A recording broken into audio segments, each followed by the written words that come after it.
जय श्री राधे श्याम। जय माता की। कैसे हैं आप सब? स्वागत है आप सबका माय लाइफ स्टोरीज में।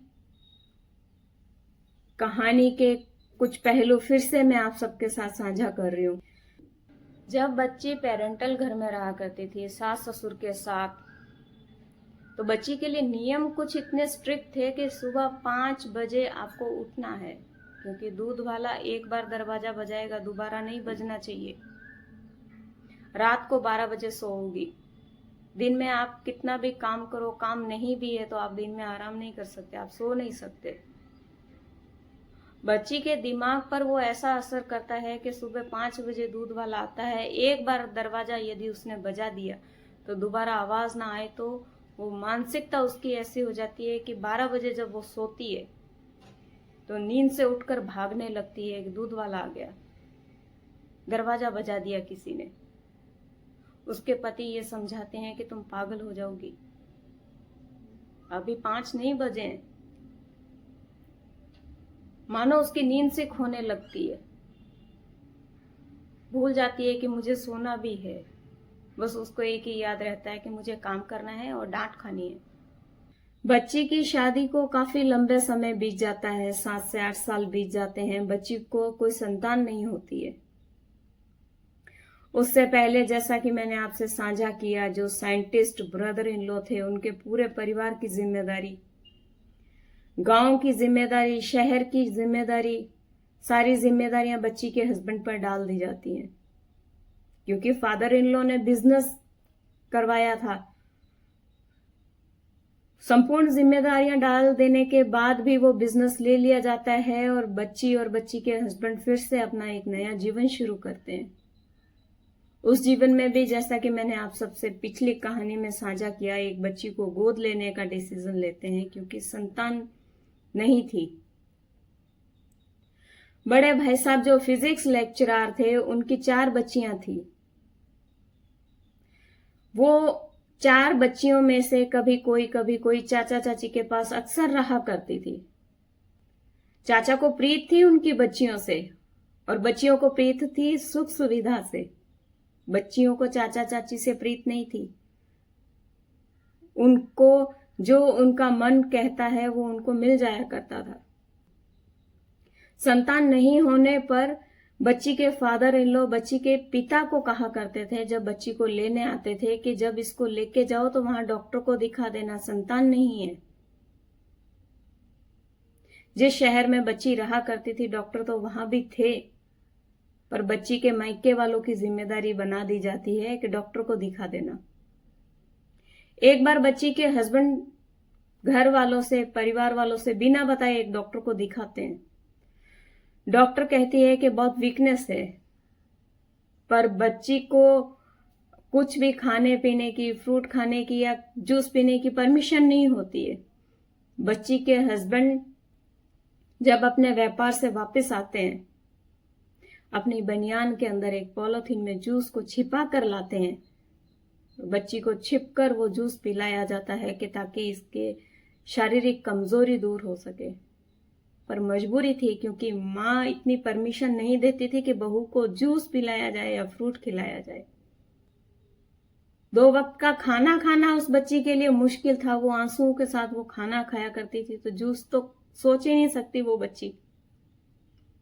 पर बच्ची के हस्बैंड को लगता था, डॉक्टर ने बोला है वीकनेस है, इसीलिए संतान नहीं हो पा रही है। तो वो छुपकर अपनी बनियान के अंदर छुपाकर वो जूस लाया करते थे। बच्ची को डर के मारे, परिवार के डर के मारे, यहां तक कि वो गिलास में डालकर नहीं दिया करते थे। उसी पॉलिथीन में जूस पिलाया और वो पॉलिथीन बाहर फेंक दिया। बड़े भाई की बच्ची को गोद लेने का डिसीजन होता है। उसके बाद फिर भी बड़े भाई साहब की बच्चियां हमेशा चाचा चाची के पास रहती हैं। उसी दौरान जिस मकान में वो किराए पर रहते हैं, वो मकान मालिकिन सास ससुर से छुपकर उस बच्ची को किसी डॉक्टर के पास लेकर जाती है। उससे पहले कि कहानी बीच में छूट गई, बच्ची जब मायके जाती है, उसके पिता डॉक्टर को दिखा, वो फर्ज ससुराल वालों का होता है, मायके वालों का नहीं होता है। पर जब बोल दिया जाए ससुराल से कि मायके में डॉक्टर को दिखा देना, तो बच्ची क्या कर सकती है। फिर जिस मकान में बच्ची किराए पर रहती है, वो मकान मालिकिन उसके सास ससुर से छुपकर किसी डॉक्टर के पास लेकर जाती है, डॉक्टर से ट्रीटमेंट करवाती है। डरती है वो कहीं इसकी सास को पता चल गया तो उसको भी डांट पड़ जाएगी। पर फिर भी वो हिम्मत दिखाती है कि 7 से 8 साल हो गए हैं, बच्ची को संतान नहीं है। डॉक्टर को दिखाते हैं, कुछ समय बाद बच्ची का पता चलता है कि बच्ची गर्भवती है। डॉक्टर फिर से कुछ सुविधाओं का बताती है, बच्ची के खाने पीने का ध्यान रखने का बताती है, पर बच्ची को इतनी परमिशन नहीं होती है। पति को इतनी परमिशन नहीं होती है कि वो अपनी पत्नी को जूस फ्रूट ये सब खिला पिला सके। घर वालों को पता चलता है कि बच्ची गर्भ से है, तो सास का नजरिया थोड़ा सा उसके लिए, बच्ची के लिए पोलाइट होना शुरू हो जाता है। 1% ही सही बच्ची को एहसास हो जाता है, ख्याल रखती है।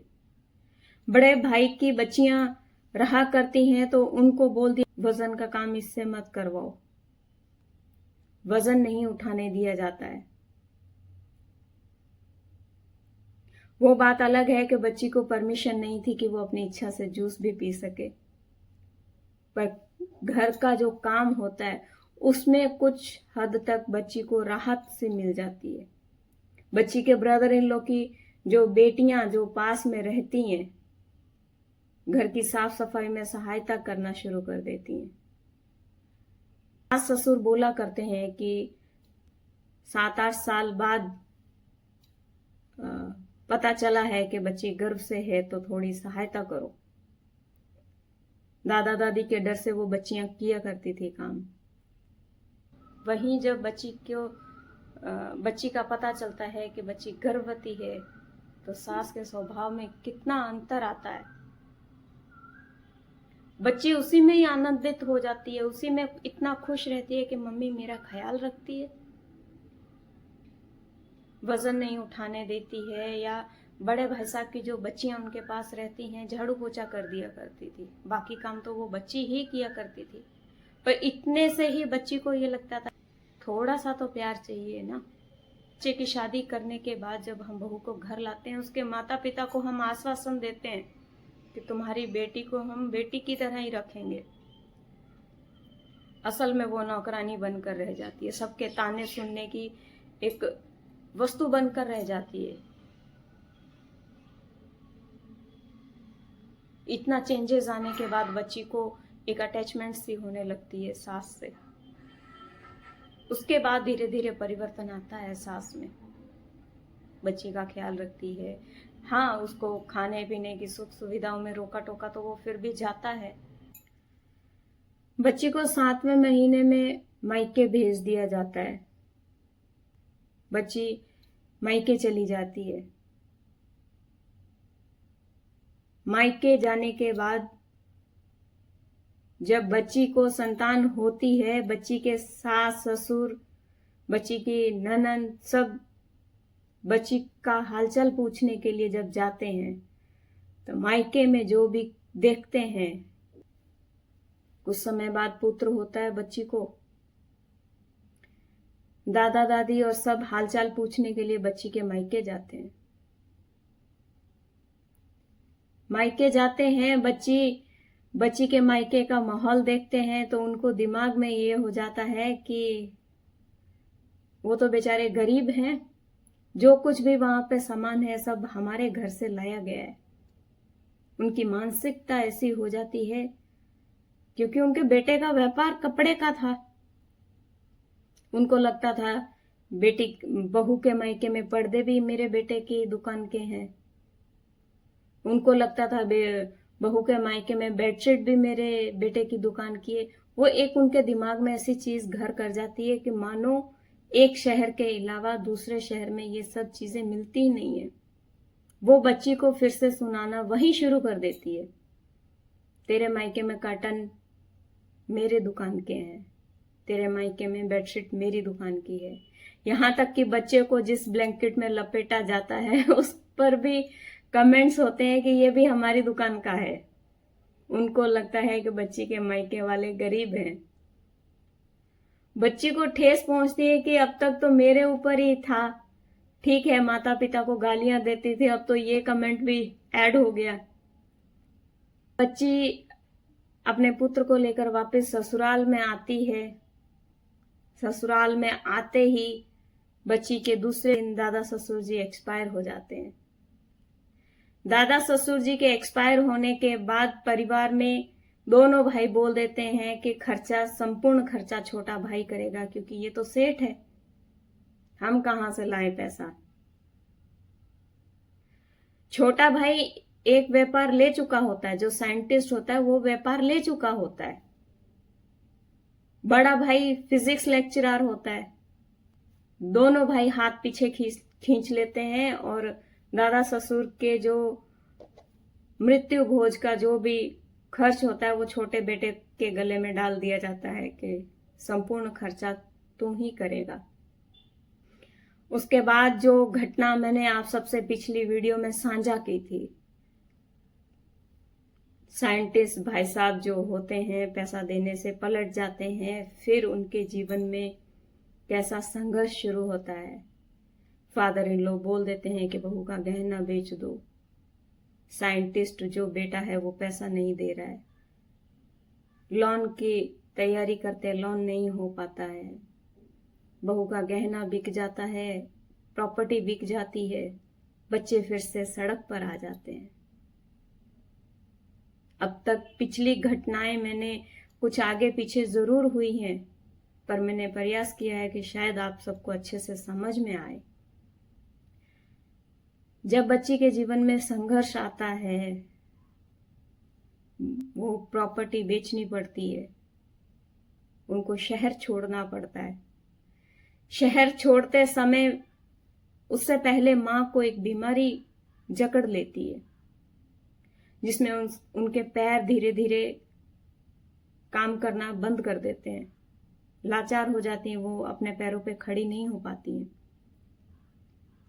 जब घर छोड़ते हैं तो मां, उस समय उनके हृदय में एक पीड़ा होती है कि मेरा बेटा शहर छोड़कर जा रहा है, और मां रोती है। तो जो बेटा साइंटिस्ट होता है वो आकर बोलता है कि शहर छोड़कर ही तो जा रहा है, दुनिया छोड़कर थोड़े ही जा रहा है, इतना किस बात का रोना। मां को और दुख होता है, क्योंकि कहीं ना कहीं मां को पता था कि मैंने जो अत्याचार किए हैं, मेरी वजह से इस बच्चे की जिंदगी खराब हो गई। वो दर्द ईश्वर जानता है किस वजह से उनके हृदय में इतना उत्पन्न हुआ कि उनका रोना रुक नहीं पाया जब बेटा बहू घर छोड़ते हैं, शहर छोड़ते हैं। बाकी की कहानी मैं आप सबसे अगली वीडियो में साझा करूंगी। तब तक जय श्री राधे श्याम, जय माता की।